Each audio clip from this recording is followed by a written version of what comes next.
Electronics and Communication Engineering from Vasavi College of Engineering, Hyderabad in 2011.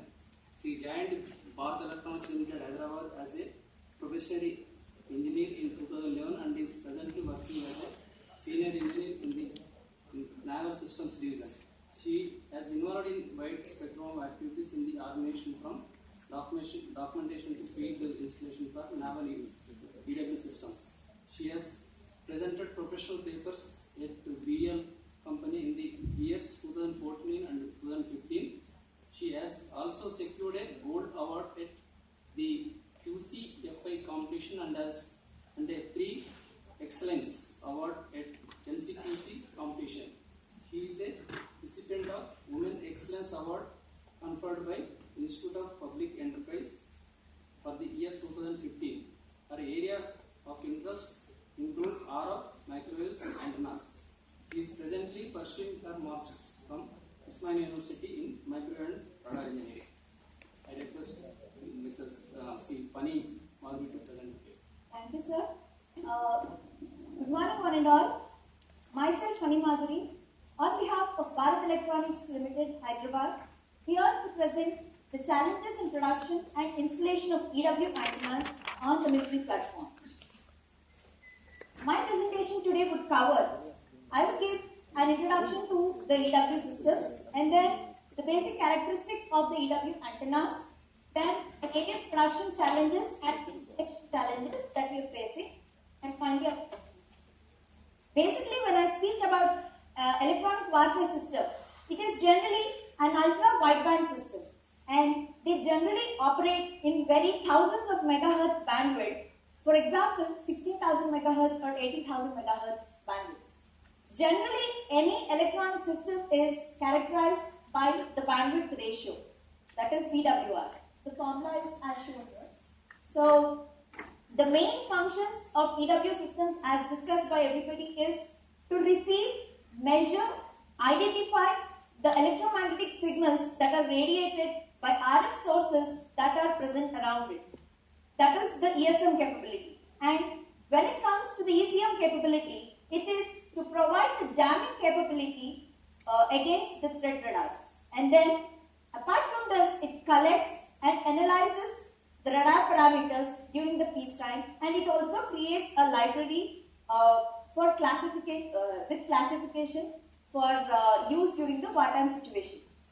This tactical use of ESM data is done for jamming during the wartime.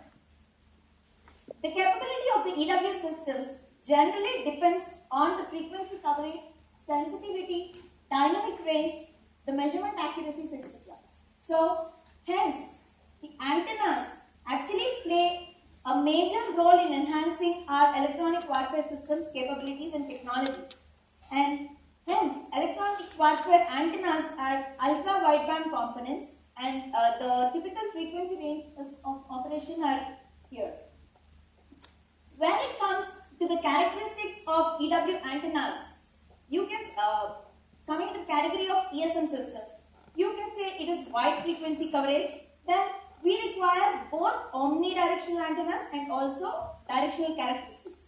And then you have to have a strong power handling capacity.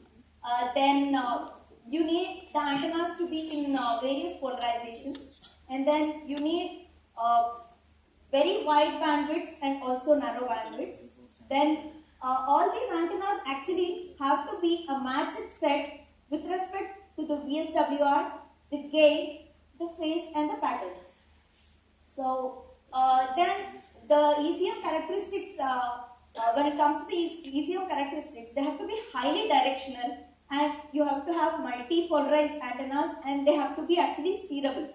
So, and they have to actually, they should meet the environmental specifications also because they operate at very different environments in the field. So, coming to the production issues of EW antennas. So, these are the parameters like the gain, swing, peak gain matching, phase matching and the pattern matching. They are the peak characteristics that dictates the system specifications, and you have very stringent environmental conditions too. When it comes to the production process and challenges, first process what actually take the design from any design agency, example DLRL and any other technology partners. Then we actually prepare the various engineering drawings as per our formats, and then we categorize all of them into manufactured parts and purchased parts. With respect to, we also take care of the material quality, dimensions, tolerances, etc. And then when we start a procurement, and then when it comes to the purchase parts, we have inward good inspection that inspects all the goods, and if there is some problem, it rejects. And then for the manufactured parts, we have something called subcontract inspection, and then if something wrong goes on, we actually try out for a rework, or then we reject it.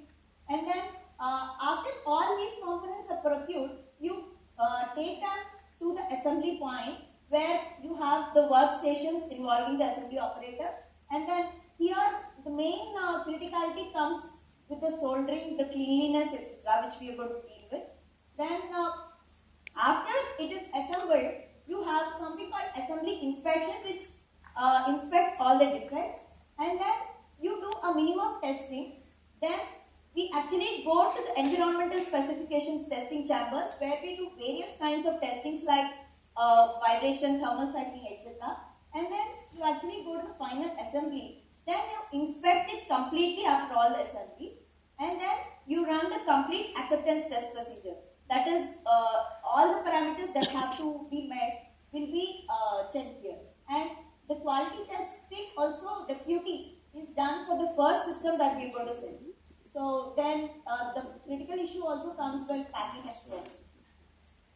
So the various production stages of EW antennas are the procurement of raw materials, then comes the inward inspection, fabrication, then ESS, assembly of various parts, inspection, and then storage. So dealing with the issues in various stages, in every stage of EW antennas production, we actually have some challenges. When it comes to the procurement of raw materials and processing them, we have wide variety of materials that we have to procure, like anti-ploy, ply, etc., which have to be procured in very low quantities, and then we have to produce it. So that becomes a challenge. And then when it comes to the fabrication and assembly, the soldering uniformity or the clean room facilities, the handling, etc., becomes very critical. When it comes to the fixtures, that is, while doing the assembly, you have to have some kinds of assembly fixtures, and then also while carrying out the environmental test specifications, then also you need some test fixtures. All these have to be prepared. And then when it comes to the testing, environmental specific stress tests are done pre, during, and post. We have some testings that we do. And then the QT is done for the first model. You actually run the acceptance test procedure for to check if your particular model is meeting all the required specifications or not. Then we require wide variety of test facilities like the network analyzers, spectrum analyzers, various anechoic chambers, control instrumentation for actually steering the beams, and then you have to have variety of adapters, etc. Then when it comes to making a set from the antennas that you have designed, you have to actually have a window within which your gain or phase or pattern has to be set. So then at well, we actually treat the ESS as very important process, and we do it for all the antennas that we produce. That is 100% test coverage is there.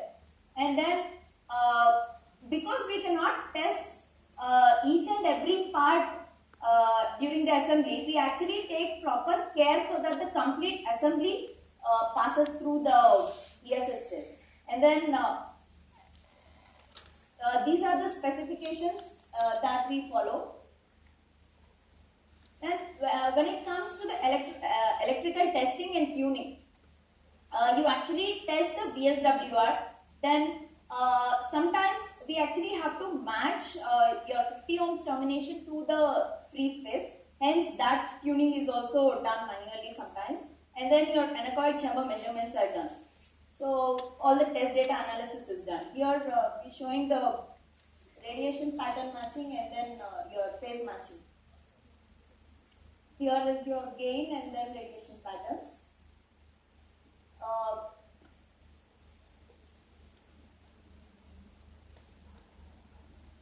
these are the various EW antenna production facilities that are available at BEL. That is the various RF instrumentation, indoor and outdoor test facilities, then ESS facilities, inspection and assembly facilities. So though we have lots of facilities with respect to the production of EW antennas, we actually need some kind of human expertise also, because the operator, whoever is assembling, has to understand the criticality of the antenna, and then he should be able to reproduce the process. Even though a document is so very standard, that person has to understand and he should be able to reproduce the process. Hence, there's a lot of human expertise that is involved. So these are the various kinds of antennas that we actually use. So coming to the issue of installation issues of EW antennas on military platforms, then these are the various military platforms that we actually install on, that is the warships, submarines, army vehicles and the aircrafts.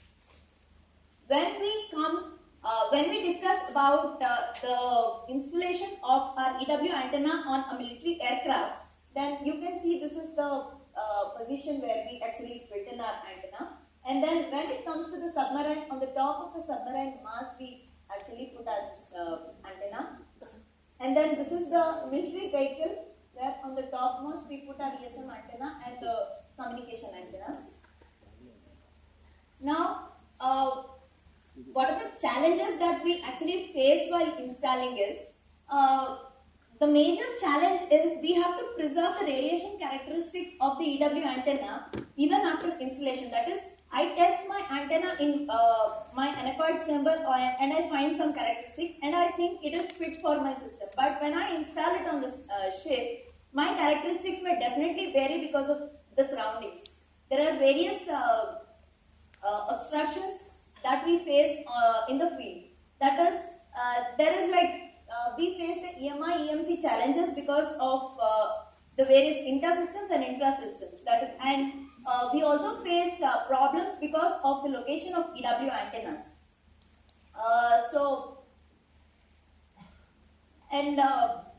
The alignment and planarity has to be carried out. The co-location of various other systems antennas are also there on board. If we take a ship, we have other kinds of antennas other than ESM antenna also. So we have to take care about all those things, because there may be overlapping beams that are present.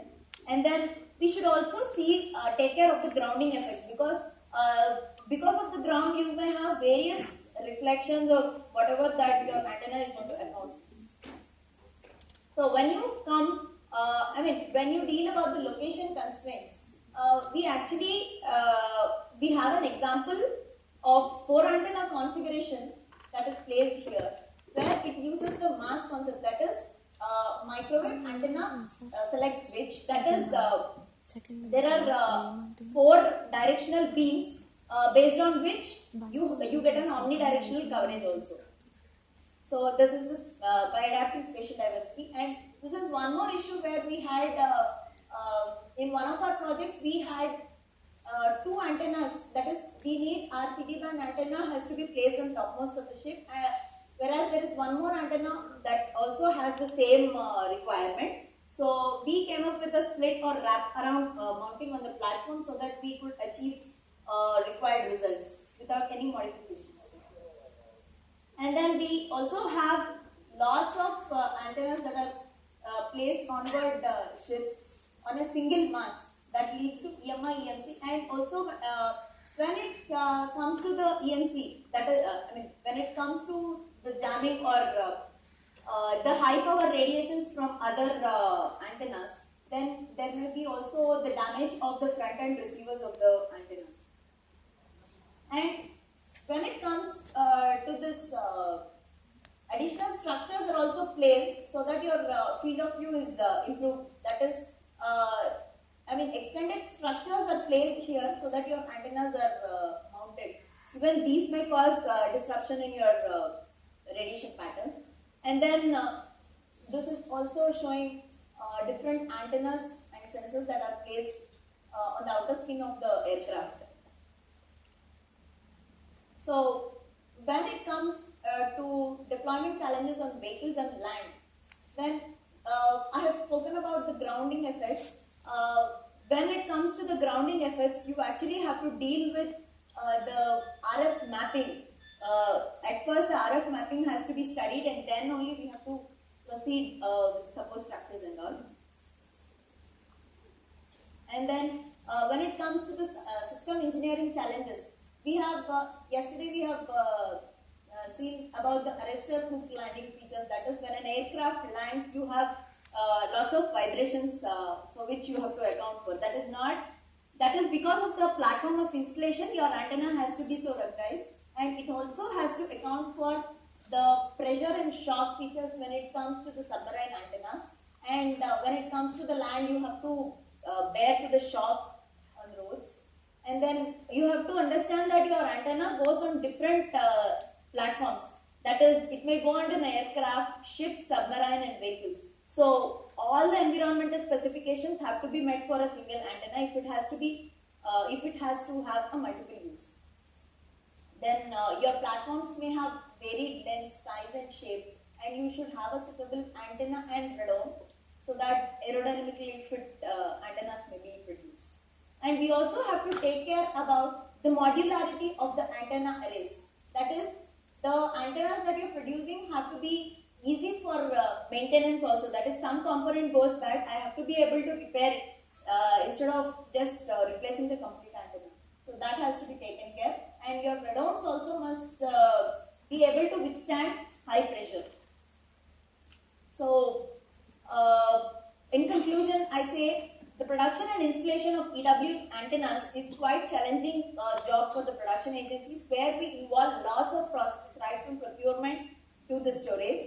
And then it has a special requirement of the amplitude, phase, and pattern matchings that have to be taken care so that we obtain the same performance both at factory and also field.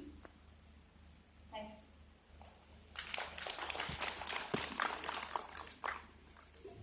you. Any questions or comments from the audience?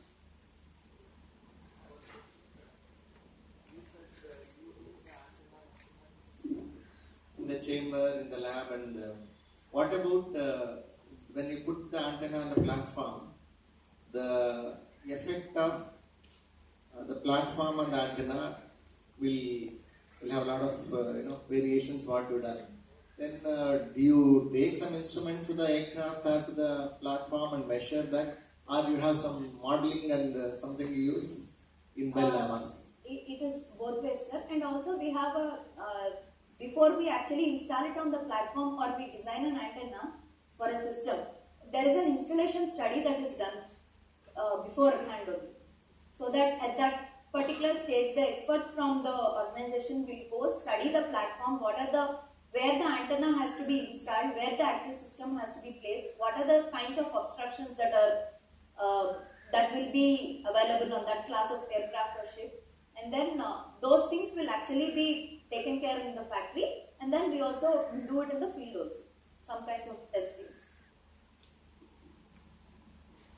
Do you measure all the antennas you produce in an echo chamber, or you prepare some kind of reduced protocol for antennas in serial production to reduce the number of measurements or something like that? We generally go for measurement of everything because we actually want to ensure 100% accuracy. Because once, if you have 10 antennas, out of that if I test 9 also, even if that one defective antenna goes to the field, there is lots of criticality that we are going to face on board the ship or whatever. And then instead, that time may be invested in the factory itself for the testing. And little thing also, in one of the slices, you put something regarding the age group of the people. What do you mean with that? No, it is basically, when you solder the very highly components from the antenna, so it is very required that operator to properly rework that and it will be better for it. Otherwise, at the next stage, the entire antenna will get cut. So that's why the skill of the operator is also one of the criteria. Otherwise, most of the antennas get less. Thank you.